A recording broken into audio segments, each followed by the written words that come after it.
Bonjour tout le monde et bienvenue sur la chaîne La Vie Panette. Aujourd'hui nous allons fabriquer du chewing-gum avec mes enfants. Nous avons fait une petite expérience et on a décidé de la partager avec vous. Donc à tout de suite et on va passer aux ingrédients.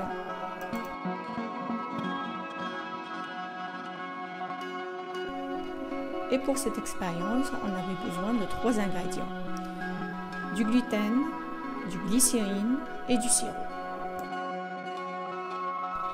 Premièrement, dans un récipient, on va mettre une cuillère à soupe de gluten en ajoutant du sirop. Ici, on avait mis 100 ml, mais honnêtement, ça ne vaut pas le coup parce qu'à la fin, on a trouvé que c'était trop liquide et on était obligé de rajouter du gluten. Donc, je pense que 50 ml, ça fera l'affaire. Donc on continue de mélanger jusqu'à que vous allez obtenir une pâte qui est vraiment homogène. On peut aussi utiliser un colorant. Pour nous, on avait trouvé que c'était suffisant, le sirop de citron, parce que ça nous a donné le goût et la couleur.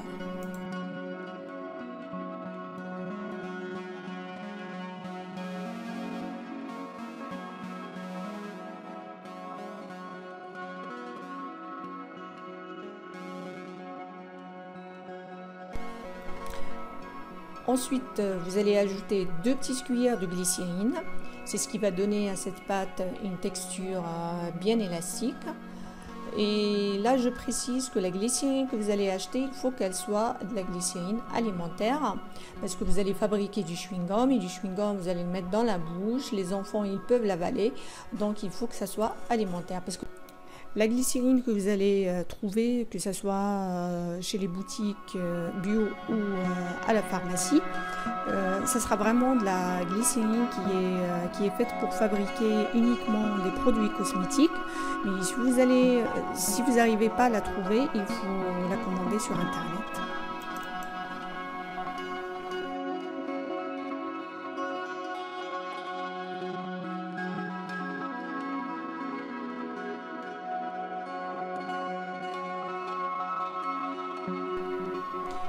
Et pour l'étape suivante, je vous conseille de mettre vraiment des gants parce que sinon la pâte ou la boule que vous allez faire et vous allez la faire travailler, ça va coller dans les mains. Si vous n'avez pas de gants, vraiment c'est pas pratique. Donc je vous conseille de mettre des gants.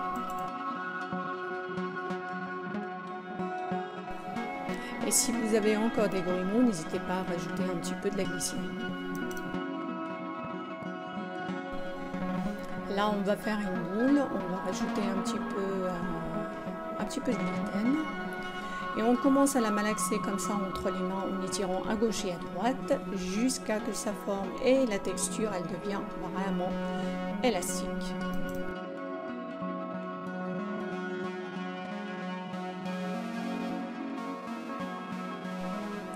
À la fin, on va couper des petits morceaux comme ça en les roulant en boule et puis on va les laisser en repos pendant 2 heures. Et voici le résultat final. Donc c'est vrai que visuellement c'est pas très appétissant, mais au niveau du goût c'était pas mal. On ne voulait pas que ce soit trop sucré, donc c'était notre choix. On a trouvé quand même le goût du chewing-gum.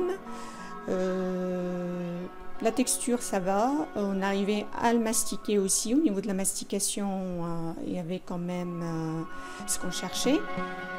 Donc, en général, c'était bien comme expérience.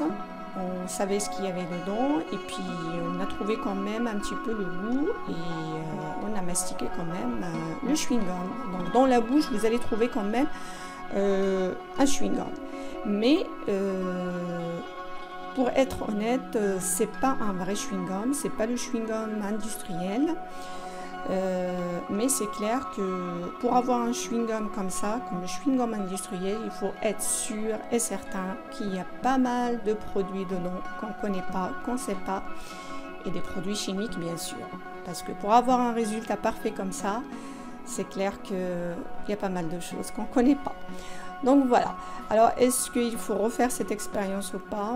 Pour moi, je trouve que ça vaut pas le coup. Et en plus, voilà, on mange pas tout le temps, on prend pas tout le temps du chewing-gum. Donc, c'était juste une petite expérience que mon fils, il voulait absolument la faire. Il voulait essayer, donc on a tous essayé avec lui. Alors, qu'est-ce que tu en penses de cette expérience? C'était bien à faire. C'était bien à faire. Tu veux la refaire ou pas? Peut-être. Peut-être. Ok. Et toi? Ça t'a plu ce qu'on a fait, le chewing-gum à la maison? C'était trop bien. D'accord. Allez, on dit au revoir à tout le monde. Au revoir les amis.